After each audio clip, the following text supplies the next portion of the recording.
everybody. Welcome here to show 143 on Cryptovoices.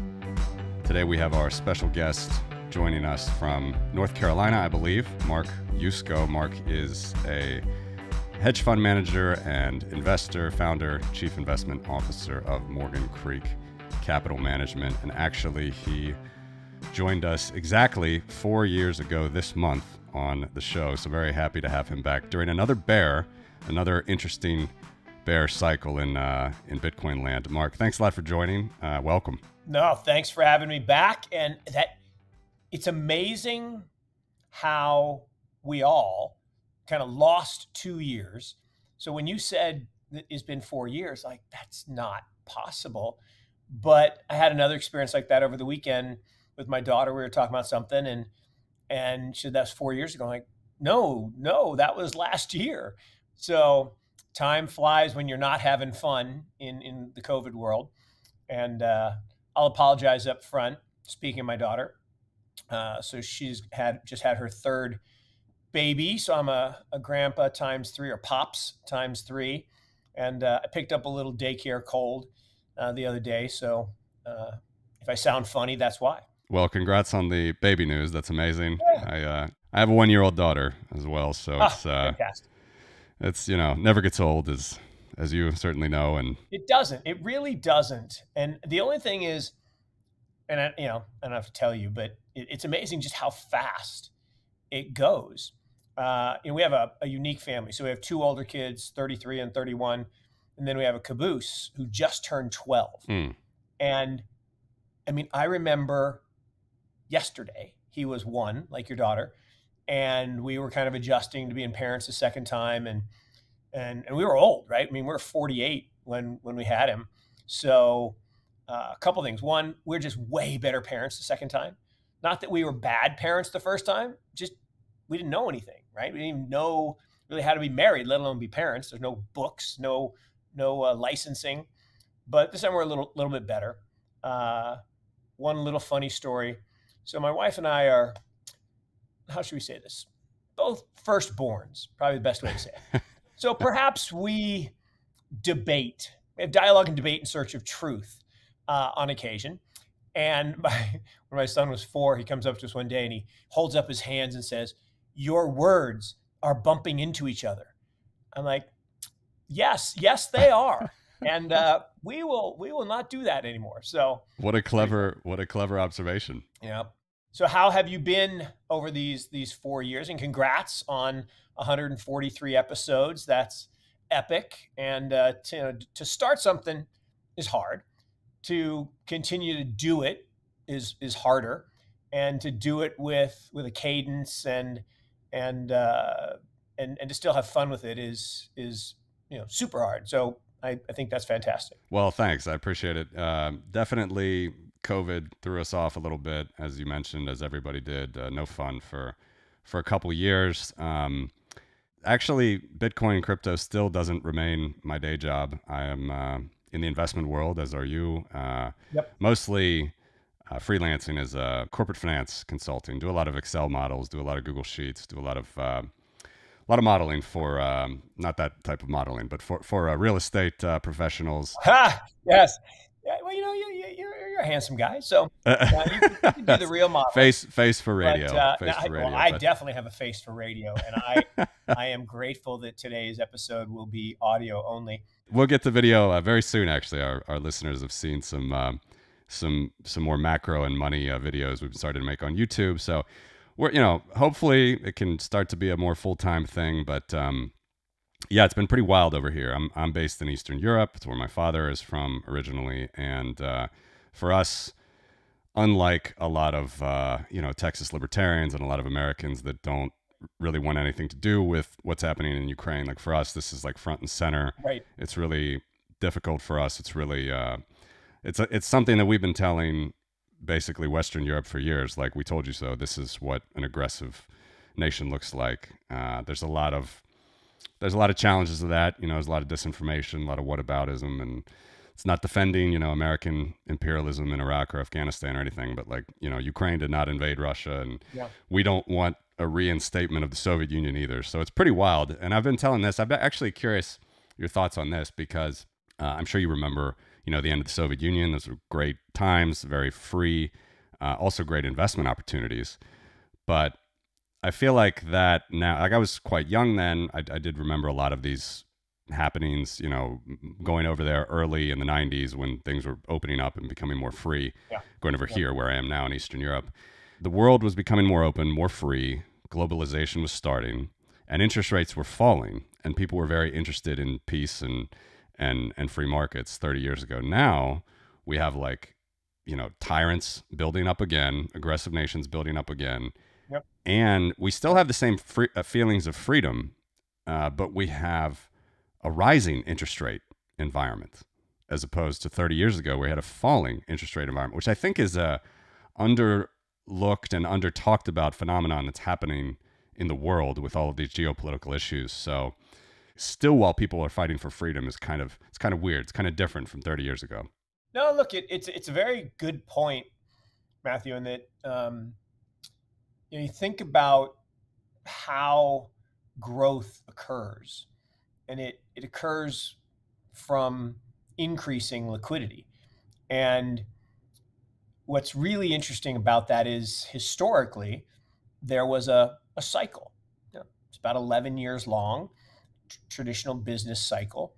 And you'd have these periods of time where liquidity would expand and you'd get higher growth, and then things would overheat and central banks would come in and temper that growth with higher rates. And then we'd cycle back down, and then growth would take off, and you just keep going through that cycle. What's interesting is from that period in the late 70s, early 80s, is basically one direction for interest rates, right? Went down for almost 40 years. And actually not for almost 40 years, for 40 years. And that increasing liquidity, increasing globalization, comparative advantage, right? Back to Adam Smith from 400 plus years ago. Pretty smart, to write that 400 plus years ago. Yep. And it turns out that globalization is good when it's done in a spirit of cooperation as opposed to a spirit of imperialism. And so we could talk all day about this, but I think post Soviet Union, post the falling of the wall, which was the seminal event, you had this unlocking of the peace dividend. And we've gone 80 plus years now without a major global conflict. We've certainly had conflict. That's not to minimize any of the geographic conflicts, and there are some terrible ones in Africa and in Eastern Europe. There have been some terrible ones. Vietnam as well. Yeah, and Vietnam, and so it's not to say those aren't bad. They are, but true global war was the really bad. That sets you back, a long time. So as we think about where we are today, I think something broke. I use that term with intent in the post-global financial crisis period, in that we kind of went away from the normal cyclicality of markets, and we fomented, when I say we, meaning global central banks, fomented, and mostly the Fed, bottom line, fomented this free money era that I believe resulted in lots and lots of misallocation of capital. And this new period of rising rates is an attempt, I believe, by those powers again to clean up that misallocation of capital.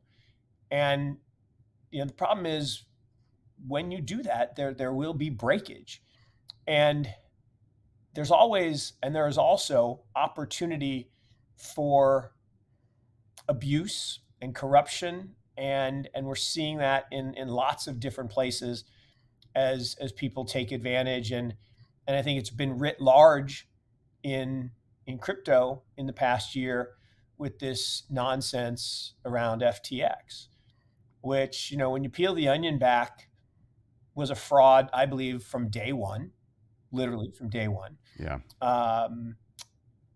You know, and it's funny. I used to rail on the people or laugh at the people who said, you know, crypto's only for money laundering, and I'm like, no, you know, if I want to launder money, way better to not put my fingers on a keyboard and use a big old sack of cash. Like say, hey, Matthew, meet me at the park. I come, you know, I walk away and hey, Mark, you left your backpack. And I just keep walking and you look in the backpack and it's full of cash. Wow, that can't be traced. That's good for you. You got your payola. Yeah. Whereas if I send you Bitcoin on chain, people can see that in a wallet. So I struggle with where FTX was part of, I believe, some really bad money laundering. And so my point there is, I get it now. You know, Ms. Warren and all those guys and the current administration, they kept saying it because they had insider knowledge, because they were the ones doing it. And it's really crazy when you peel back the onion and you look at all the connections and all of the badness that went on. And, you know, it's a personal thing for me. The fact that, you know, I have real people, real clients who suffered real loss because of these bad people. And the primary perpetrator, although I actually don't think he's the primary perpetrator. Like I say, Sam Bankman-Fried is the mastermind of nothing. No chance. Yeah. He was the mastermind. Zero chance. I think he's a useful idiot for somebody well above him in the ranks of super bad. Can we pick that apart though? You've said some interesting things in the last few months. Like what about Kevin O'Leary? This is a grifter, in my opinion, that's just exposing himself. I don't think Kevin is involved like mastermind. Right. Is Kevin all about Kevin? Oh, yes. Yeah. I mean, Kevin likes Kevin. And I mean, look, anyone who talks about themselves in third person, and, you know, Bo Jackson, you know, Bo knows, that's a dead giveaway. Anytime someone uses the third person, it's dead giveaway. But, you know, look, I don't begrudge Kevin being a paid spokesman, right? That's what companies do. And I said, I don't think he was in on it.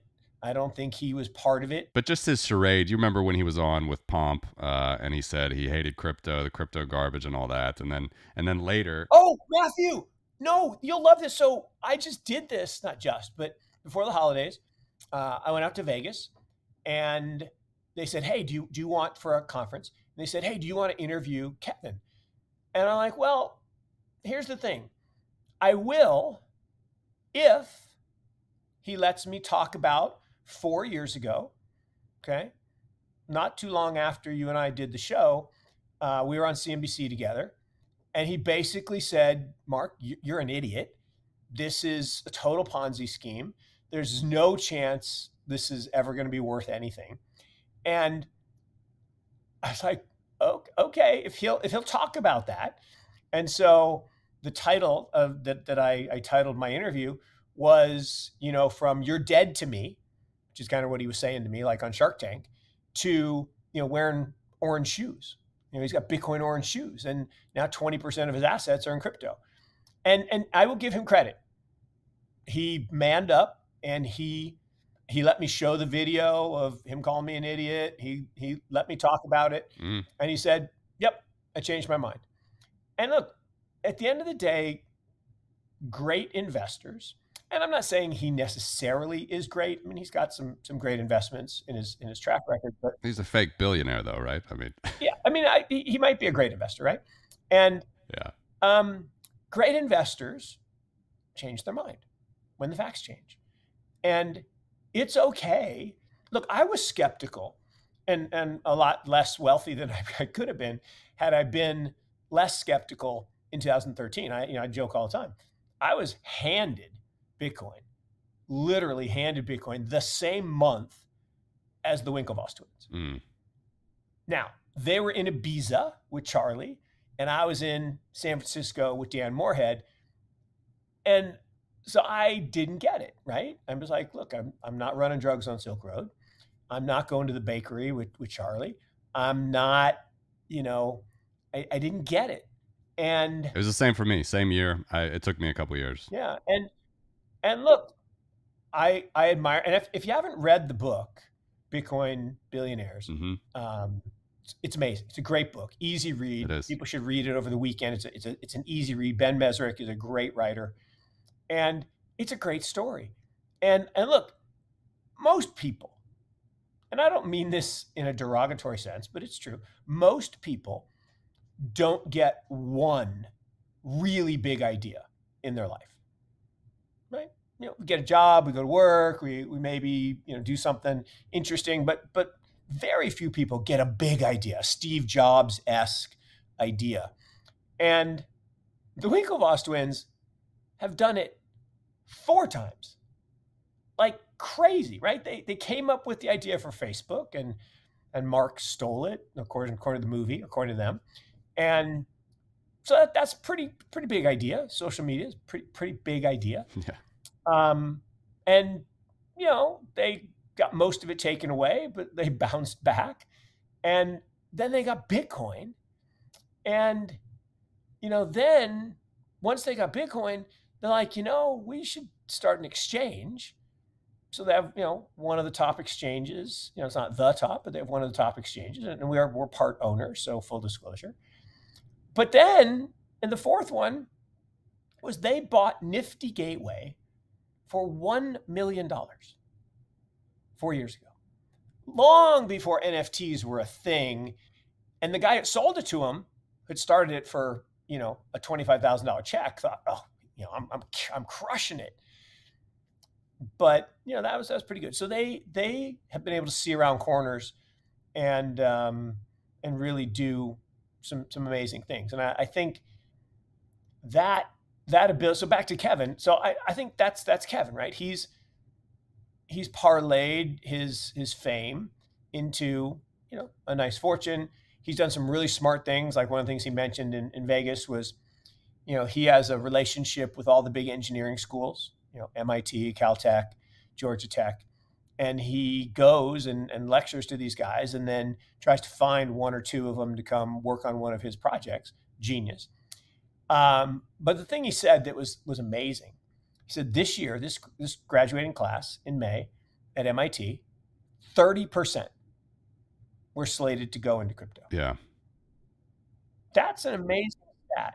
Is that interview online? Yeah, I think he's posted pieces of it. I think because it was a conference, and I don't know that the conference posted it all online, but I think Kevin's people, it's funny, he has people, right, that do everything. So his people came and they mic'd me up with a separate mic, and she was filming at a different angle. So I think on his website there are snippets of that interview. Yeah. Well, I just ask about him because I think his story is certainly can be a bit cagey or confusing around the whole FTX thing, especially as you said, the way that he was speaking about crypto 4 years ago. But anyway, we could table him. I am interested in going back to the FTX story. You've said a lot of very interesting things about that. So you talk about, Elizabeth Warren, you talk about all the connections.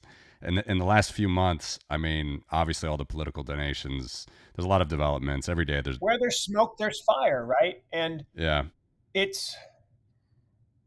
can't be a coincidence that Sam's parents are both so highly connected to politics, right? His mom created this kind of dark pool, kind of basically Tumblr to wash contributions so Silicon Valley entrepreneurs and venture capitalists could get around campaign finance laws. I mean, that's essentially what it is. And so, Sam, became the largest donor to Biden's election campaign. how the hell's that happen? I mean, seriously. Yeah. So that's one.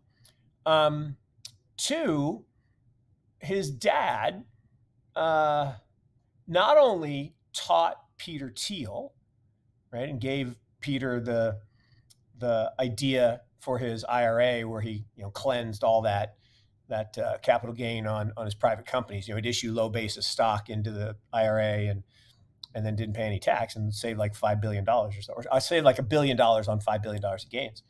Pretty impressive.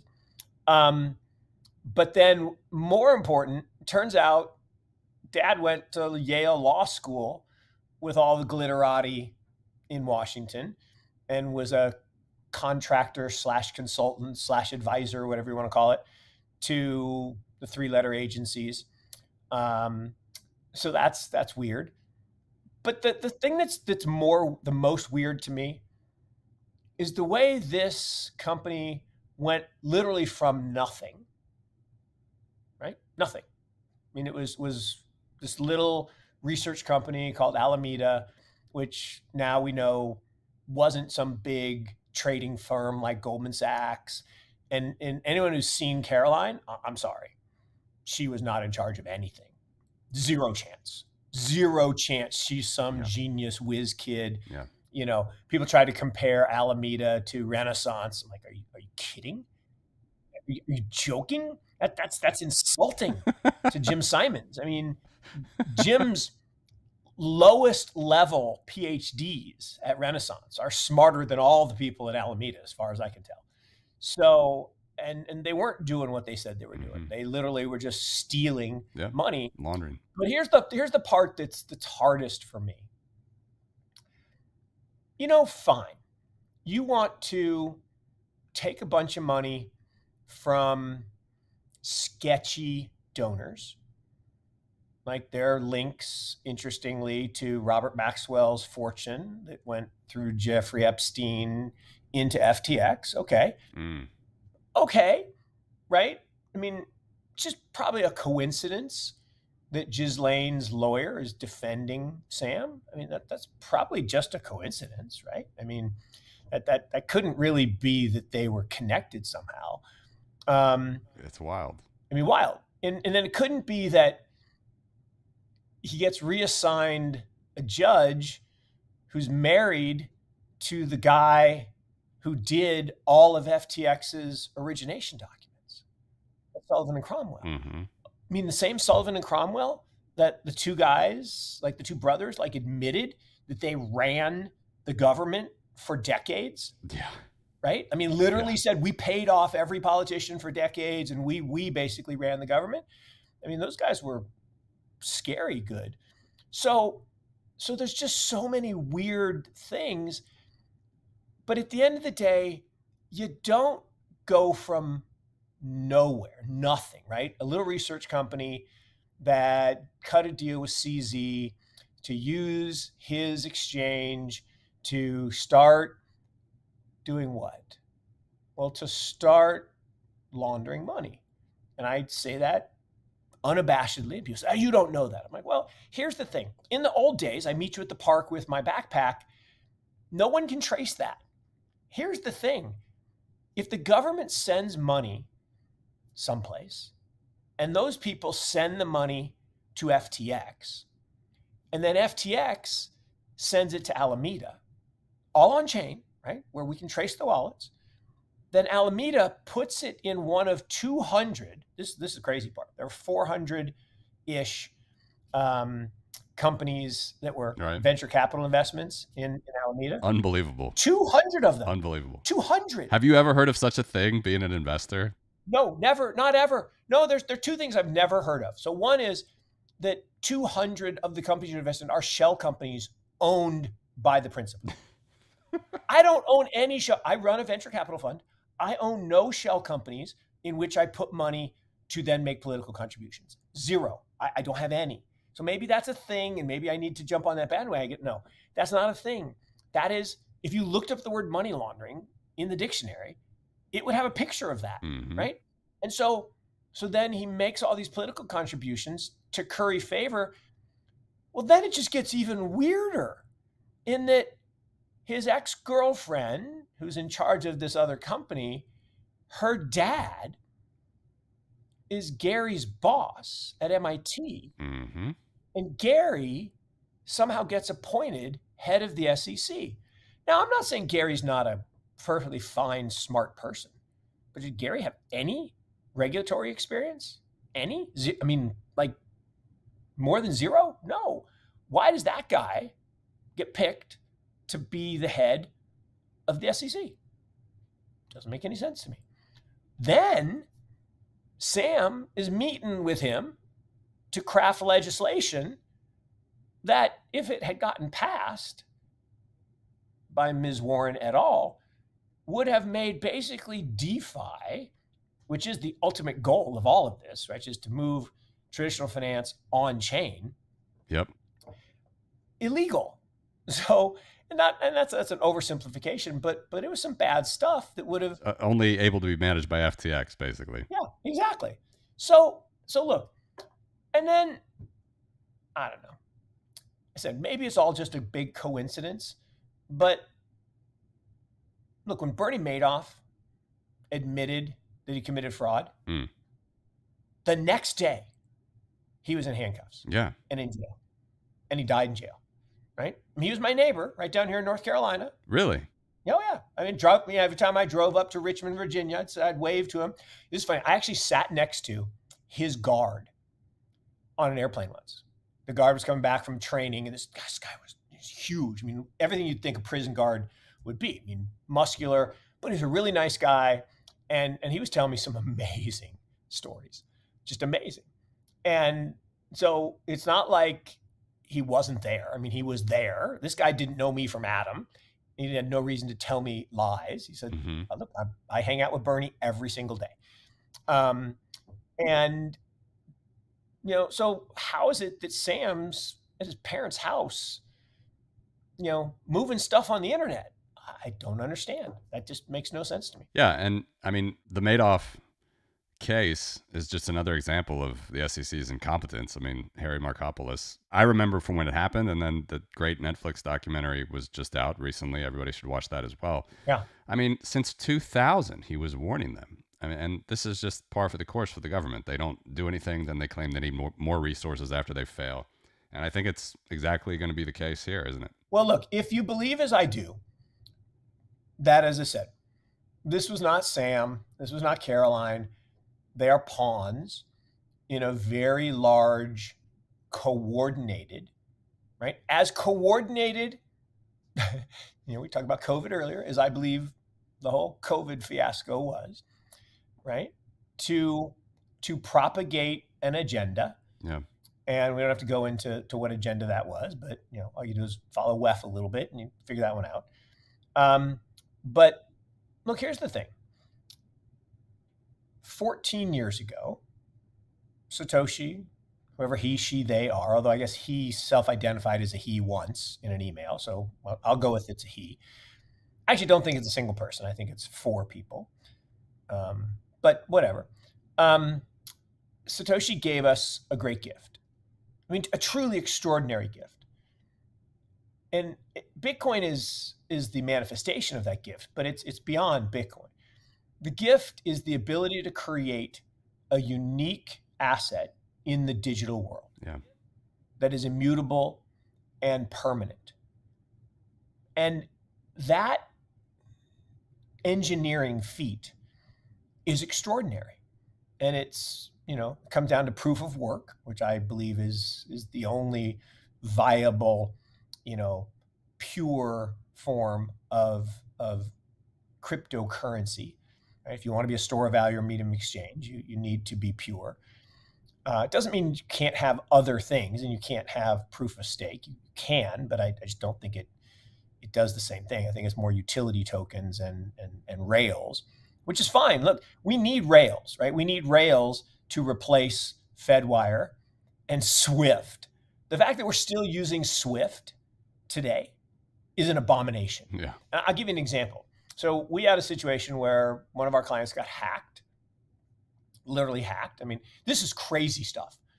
Like the hacker was like lurking in their email, waiting for an email to come in that had the word wire transfer in it. Crazy. Then instantaneously, which I'm not sure how you do that, but I guess you have a team of people that just, or a bot that's just constantly scanning. Mm-hmm. Long story short, they committed fraud. They put in other wire instructions, and we thought it came from him. And anyway, so here's the thing: when we figured it out, or client figured it out because he didn't get his money, we went to the bank, and the bank said, well, we can't find the Swift message, so we don't know where it went. Oh my God. Like, what do you mean you can't find? That's not possible, right? You're a bank. You transferred money someplace in the Middle East to a hacker. You got to know at least the bank that it went to, right? That's the whole point. And they didn't. And so we're never getting. That's unbelievable. Oh no, it's unbelievable. And look, that's just one example, but it's not that crazy, right? I mean, the fact is Swift, Fedwire, ACH are 60-plus-year-old technology, right? They're not new technology. And technology wears out. Do you use a COBOL-based computer or Fortran-based computer? No. I don't. I don't. Now, the funny thing is, every day I use something that does. I use my MasterCard, right? Actually, well, it's not MasterCard, it's Visa. So I use my Visa card. Visa runs on a mainframe computer written in COBOL. And when I asked the guy, no, seriously, come on. He says, well, it'd be really expensive to change and it still works. And it's actually kind of a moat because no one knows how to hack it. So it's kind of more secure. The only problem is that when it does break, we got to turn on a light at the Sunnyvale retirement home and get some 80-year-old to come fix it. And I'm like, he's not joking, because my 84-year-old dad can still code COBOL. Yeah. And no one else can. Yeah. So, technology needs to advance. It needs to move on. And digital is better than electronic, which was better than analog. Right? If I wanted to send you $1, literally a physical paper dollar, I couldn't stuff it in the computer and have it come, across the pond over to you in Eastern Europe. Yep. It's not going to happen. Now, I could use an electronic dollar at my bank, but the bank would charge me a fee. It would charge you a fee, and you'd get some cents on the dollar. And since it goes across international borders, the Rothschilds get paid, so you'd get lower cents on the dollar. And they would lose the Swift instructions. Yeah, and they'd lose the Swift instructions, right? And so, but if I have a Bitcoin, I can send it to you instantaneously with no trusted third party, no middle person. Now, if I'm a bank, that frightens me. So, the other day, Jamie, beloved Jamie Dimon, is at WEF. And he's on TV, all wearing their parkas outside in that stage. And Joe Kernan. It's the most typical thing. Yeah, for years and years they do this. Yeah, it's all theater, but it's good theater. And he goes and he pisses all over Bitcoin. Calls it a Ponzi and calls it this, and everybody's all mad. I'm like, not mad. I'm actually pretty happy. I'm like, what? What are you happy about? I'm like, think about it. Here's one of the most powerful people in the world. And whether you love him or hate him, you cannot argue, as the head of JP Morgan, he is one of the most powerful people in the world, right? Yeah. He is. So he's given his 10 minutes of fame on stage at Davos. And he can talk about anything he wants. And he chooses to talk about Bitcoin. Now, everybody said, no, Joe Kernan baited him into it. I'm like, no. We all got media training.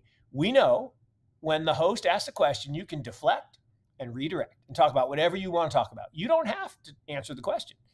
You can just talk about what you want to talk about. But Jamie didn't do that. He answered the question, and he went on a 10-minute rant about Bitcoin. Well, why does that matter? Because here's the thing. You can judge the quality of an idea by the quality of its detractors. Mm. If you and I had an idea to start a restaurant and nobody thought it was a bad idea, it's not a very good idea. If a few locals, thought it was a bad idea, not that good an idea. If Chili's and TGI Fridays thought it was a bad idea and told everybody it was a bad idea, we're on to something, Mm-hmm. right? The higher the quality of the detractors, the better the idea. And so the fact that one of the most powerful guys in the world doesn't like this, we're on to something because they don't like it. And so what I believe is that he and they, so again, I won't specifically say Jamie, but the banks, JP Morgan et al., I think they're likely complicit in this, how should I say, campaign to foment FUD, fear, uncertainty, and doubt, and take down FTX. So you prop it up and you crush it. It's what we've been doing for years. In fact, there's this movie, and I'm not a big Michael Moore fan. I don't want to get into the politics of it, but Yeah. he made some interesting movies. And in Roger and Me, which again, it's mostly just a long, boring movie, but there's one section in it. It's like, I don't know, 9 minutes, where he goes down the history of the CIA in the United States, propping up governments just to topple them. Yeah. And you're like, oh my God. I mean, it's like fact after fact after fact. It's not made up stories. It's just, wow. Okay. And it's all with the benefit of hindsight that we can see it. And so I think that's the same thing here is you prop up this, savior. I mean, I don't know if you've seen it, but there was the thing in the summer where they called Sam the JP Morgan I saw it, of yeah. crypto. They called him the John D. Rockefeller. They called him the Jesus Christ of crypto, right? That's blasphemous. They called him the Michael Jordan. And, here in North Carolina, that's even probably more blasphemous. Yeah. I'm kidding around. I don't want to offend anybody. But, I mean, come on. And yet, the guy was nothing from nowhere. No. And look, we got lucky. Totally lucky, right? We never met the guy. I never met the guy. We never looked at the deal. It got shown to us 3 times at 8 billion, at 16 billion, and 32 billion. And it was just easy. It was like $8 billion for a company doing 40 million of revs? No. Yeah. Stupid. Why would anyone pay that? Well, it turns out, why would someone pay that? Again, you asked the question if I'd ever seen anything like this doing venture. Look, I've been doing venture for a long time, Mm-hmm. 30 plus years. I'm old. Never. And that's not an exaggeration. Look, I'm prone to hyperbole. It's like my wife said, she saw me speak one time. She says, you can't say things like that. Like, what? What'd I say? She says, no, not what you said. It's how you say it. You say things so forcefully. I'm like, well, what's wrong with that? She says, well, people will believe you. I'm like, well, that's the whole idea. She says, well, what if you're wrong? Like, I'm wrong all the time. I just changed my mind. So here's the thing. Never, ever, ever in 30 plus years of doing venture capital have I seen an individual commit multiple $100 million to a venture capital fund and then have the fund turn around and give them $150 million back into their company. Never seen that. And that's what happened with Sam and Sequoia. Now, the fact that Sequoia is tied in with Sam's mom, or I don't know. I mean, that's weird. Yeah. That's not the way it's supposed to work. Yeah. And what about the due diligence aspect? Like, no one ever did any due diligence. Do you have any thoughts on how he could get away with that for so long? Okay. That one I think was accidental. So the way it goes is, particularly in venture capital, there's not enough great deals to go around. Right? There's more money than great deals. If you go back to 2000, from 96 to 2000, there were 10,000 companies backed by venture capital. There are not 10,000 good management teams in the United States. There just aren't, right? How many are there? 1,000, 2,000, 3,000? There are not 10,000. Mm-hmm. So what happened? 7,000 of those companies literally went to zero. 3,000 of them either went public or got bought. Okay, so maybe there are 1,000 great management teams, but there aren't 10,000. So the same thing is true, is there just aren't that many great deals. And certain firms, Sequoia is one of them, built a well-earned reputation of being the smartest guys in the room, right? And there's Sutter Hill, and there's Greylock, and there's Kleiner, and why do people revere them? Well, because they've made a lot of great investments. So what happens is if one of those firms says, I like this, a whole bunch of other people are like, well, if they like it, then I need to like it. But it gets worse than that. So even if you say that, even if you say, well, if Sequoia likes it, you still are supposed to do your diligence. Right. And if you don't, you actually get in trouble with the SEC. Right. So we always do our diligence. But here's the thing. I remember in 2000, there was this similar kind of, and it didn't have the same repercussions, but it was the same type of thing where there was this woman, and I shouldn't say this because people say you're sexist and it's cheapening. I'm like, no, I'm just painting a picture. She happened to be very attractive, and she had a good pedigree, right? She had biotech experience, but a firm out in Silicon Valley, and I won't name names, anointed her the next great venture capitalist and gave her some money. Mm-hmm. All of the endowments were like falling over each other to get into her. It was like a Theranos, pre-Theranos, right? Okay. That's what I was thinking of when you said. No, exactly. And when I say attractive, I don't mean attractive, beautiful. I mean attractive, like presentable. Yeah, like a guy sure. guy, gal, doesn't matter. If you're presentable and people want to be around you and you're, just anyway, attractive. I don't mean hot. I mean attractive. Sure. And here's the thing. Yale thought Harvard did the work. Harvard thought MIT did the work. MIT thought Duke did the work. Duke thought Notre Dame did the work. Notre Dame thought Stanford did the work. And Stanford thought Yale did the work. No one did the work. And it went to zero. Because it turns out she was very nice, but she wasn't very good. And no one ever did the work. And all of those endowments invested? Oh my God. We were falling over each other because this venture fund was in and this other venture fund was in. And look, that happens. And it's not good. I'm not proud of it, but it definitely happens. And when there's limited supply, right? There's only so much to go around and you're scraping to get a piece. Mm-hmm. There's this willing suspension of disbelief. And there was another one, and I fortunately missed it because I had a young guy who literally slapped me, like literally. So back in 2000, Benchmark Capital. And Benchmark was it, right? They had formed their first fund in the late 90s, and they invested in this little company called eBay. You might have heard of it. And the whole fund, right, their first $85 million fund went up 96 times. Wow. So for every dollar you put in, you got 96 back. One of the best venture funds of all time. And they had something called an EIR, an Entrepreneur in Residence program. And there was this guy who built CNET. And he had retired from CNET and sold it. And he was going to start his new thing. And his new thing was undisclosed. It was just going to be like an incubator. And it was called 12 Entrepreneuring. And I actually don't even remember the story why it was called 12 Entrepreneuring.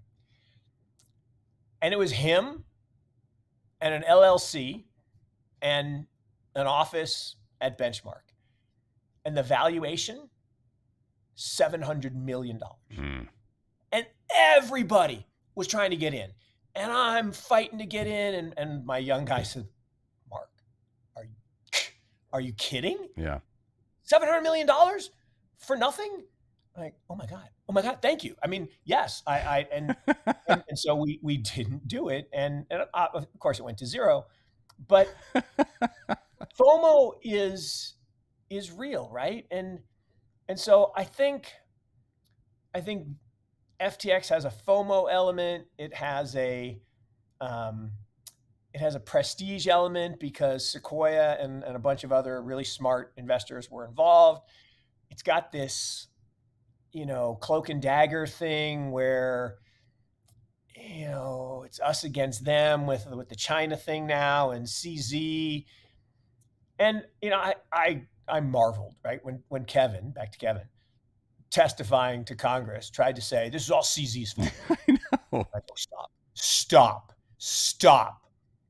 No, CZ called it out for what it was. This is not. And maybe CZ didn't know what he was actually calling out and what he was in for. I think that's no. See, I think CZ knew exactly what he was doing. I think he was trying to out the money laundering piece. But he might have not known how bad it was and how bad it might affect him. no, I don't think he knew how bad Yeah. it could be for the ecosystem. And I also don't think he knew it's like, don't poke the bear because the bear will come for you. Yeah. I think the bear's coming for him now. Yep. And, this whole Bits Lotso thing or whatever it was is it's not about some single Russian guy. That's a backdoor into, like, remember, and I didn't believe this at the time, but now I kind of do.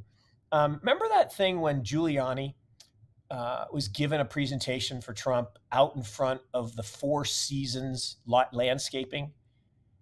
And there was this big brouhaha that it was supposed to be the Four Seasons Hotel, but the team messed it up. Was this trying to prove fraud in the election? Remind me on the... Yes, because what they said was that is a front for Democratic money laundering. And I'm like, huh, oh, okay.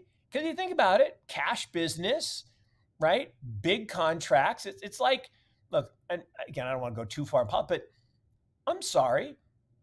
I don't pay my dad $50,000 a month rent. Yeah. Okay. There's no house anywhere, no apartment, no nothing that makes sense. Yeah. And so that can't be anything other than money laundering. And again, maybe I shouldn't make accusations about our president, but because I may end up someplace in a bad place. But I'm just saying that can't be what it claims to be, right? You don't pay your dad $50,000 a month rent. I don't pay my dad $50,000. That just doesn't happen. Yeah. And so that's something else. I don't know what it is. The same way that, what was going on inside FTX, with the WEF sponsorship, and then they get taken off the website. Yep. Okay, that's weird, right? The agendas, I mean, they're so real. That clears up a lot, actually, for what you've been saying here, both about the investing, the FOMO, and just the agenda really is, they really come out in moments like this. You can really see it. At the end of the day, every incumbent will do whatever they can not to get disrupted. Yeah. I get it, right? I mean, I run an asset management firm. And I know sometime in my lifetime, touch wood, I'm going to be replaced, not just me, but all of us are going to be replaced by DeFi, right? I mean, there's no way that a DeFi portfolio that's on 24/7, 365, that's constantly rebalancing and constantly buying a piece of all the great assets all over the world, including collectible cars, right? Collectible Porsches, #1 performing asset in the last 10 years. By far, like nothing even close. But the average person can't do that because Jerry Seinfeld and John Shirley get all the collectible Porsches. But, if you could own a little piece of that, that'd be good. Or fine wine or art, yeah, right? I mean, there are a lot of assets that you just can't get as an average investor because you don't have time, you don't have knowledge. But a DeFi solution, an algorithmic solution that, as I said, is robustly seeking out, right, using AI to say, wow, what's the biggest area of innovation in the world today?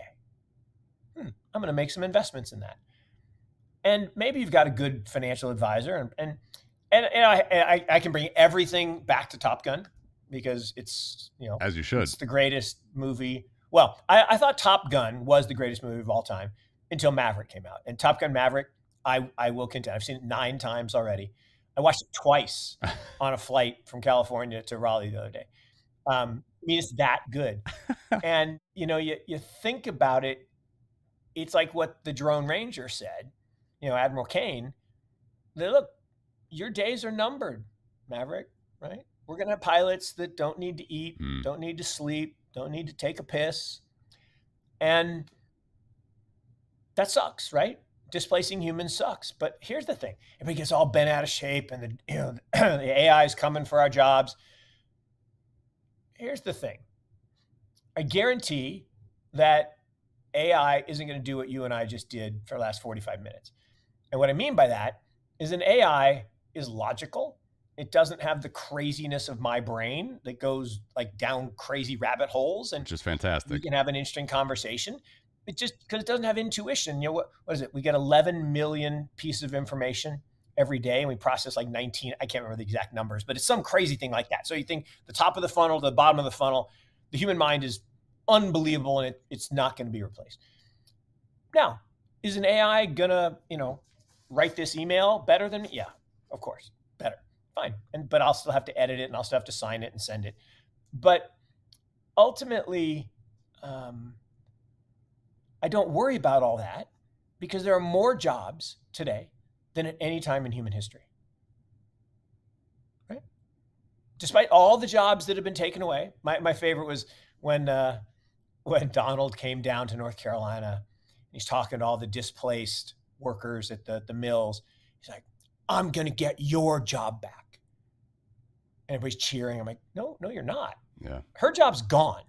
It's never coming back from China. Because if it leaves China, it's going to Vietnam or Cambodia. It's never coming back to North Carolina. But that's okay, because she can be retrained to do something in the knowledge economy. And that's the beauty of human nature, is we can be retrained. Yeah. We can learn new skills. Indeed. But, Amazon didn't exist 27 years ago. Today, they employ almost 5 million people. Yeah, it's an incredible thought. I remember before they exploded after the Kindle as well. That was only like less than 15 years ago. Yeah. And again, what does the Kindle do? It makes people consume more literature. Mm-hmm. And maybe not all literature, maybe some my son reads manga on it. So, and actually manga's got some good lessons in it, but he reads literature too. And he's amazing reader rabbit like my wife. But he does read some other stuff, but he couldn't do that in the old days. He'd have to go to the comic book store and get it. And now he punched the button and he's got it, and he's just tearing through these things. And so he's consuming more content, which means there's more opportunity for people to write and be creative, and that creates more jobs. So did that piece of technology, destroy jobs? Created new jobs. And crypto, same thing. Crypto, the reason I'm here, right? The reason it says Morgan Creek Digital instead of Morgan Creek Capital is I had that epiphany, right? I had that epiphany that said, this is real. This is pervasive. This is a technological innovation that I believe is the next innovation cycle, right? From the mainframe to the microcomputer, to the personal computer, to the internet, to the mobile net, to the truth net, or the internet of value. 14-year cycle. On our last show, actually, you said that. And I think it's very compelling. But look, in that, the incumbent sees the tech coming for him and says, nope, I'm going to fight. And so, yeah, we're in the then they fight you phase. 09 to 15, first they ignore you. Bunch of nerds and geeks playing with their magic internet money. I don't care. Then they laugh at you. 16 to 21, look at those nerds and geeks playing with that magic internet money. Ha, ha, ha. Then they fight you. 22 to 27, and unfortunately that's a long time from now, they're going to fight. And the good news is we've already won.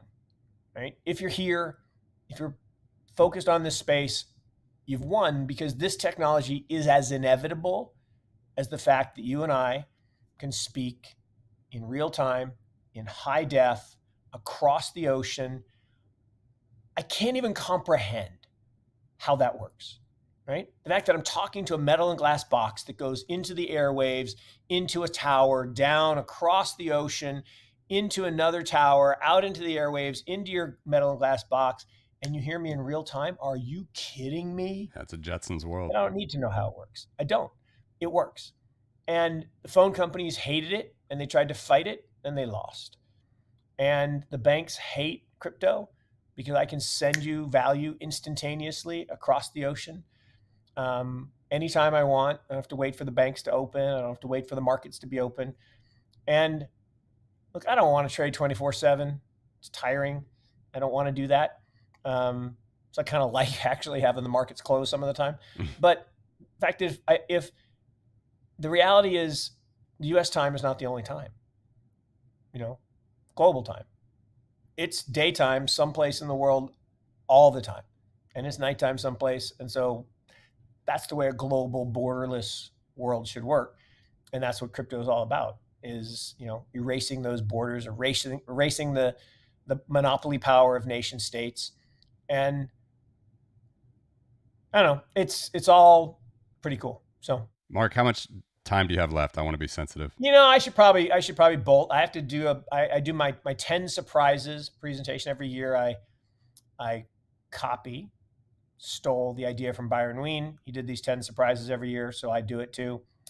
And I'm doing that at 3:00, and I haven't kind of finished my homework, so I should probably go finish my homework. Very good. Can I ask you just one quick question? Yeah. Because you're so well connected with so many people in the space. It's so interesting to hear your thoughts. One more thing, back to the FTX. We don't usually talk about the personal stuff on the show too much, but I think this is interesting. I heard on a show not too long ago, you talked about how you were involved in the BlockFi workout, and Peter Thiel didn't show up. Yep. Peter Thiel generally strikes me as someone who, at least his agenda is something I tend to agree with, and he's a Bitcoin fan and stuff. I do too. And I look, he's a mad genius, and I'm a huge fan and admirer. I will never understand. I just won't ever understand. I mean, he had over $300 million invested in this company, and all he had to do was show up with 30 or 40 million, and we would have had enough to kind of avert having to sell at a bargain, at a bargain basement price to FTX.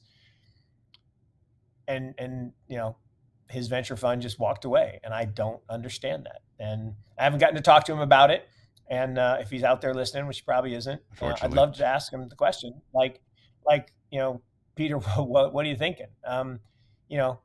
Him throwing in $50 million, like me putting in $5 million. Mm-hmm. So it wasn't like they didn't have the money, and obviously it was something else. And maybe he came to the conclusion, again, I'm speculating, I have no idea. Maybe he came to the conclusion that, all right, the demise of CeFi is going to be faster than I originally thought, because ultimately we can go from TradFi to DeFi. Mm-hmm. Now, not everybody, right? My 84-year-old dad, about to be 85-year-old dad, is never going to hold his own keys. It's just not. And I'm not doing it for him, because if I mess it up, then I'm in trouble. So he needs Coinbase, or he needs BlockFi, or he needs Kraken. Yeah. So I do think there's a role for CeFi in the world. And the FTX thing was not a failure of crypto. It wasn't a failure of the technology. It was a failure of a banking system, right? A banking system that doesn't have a centralized authority like, FDIC to bail them out. And we could solve that, right? We could create a pool for the lenders to create an insurance program, and they could take a portion of their assets and put it in a pool. And then if something bad happens, they could fund it. And we should do that. And there's a big opportunity there. But in the short run, that single decision caused some shock waves. Now, I guess you could argue the positive is it exposed FTX for what it was when they couldn't fulfill their obligations. And maybe that's good, because now, it's going to be in our rearview mirror. And look, King Solomon's advisors were right.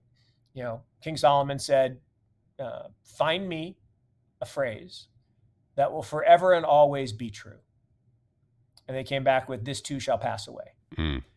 And that is true, right?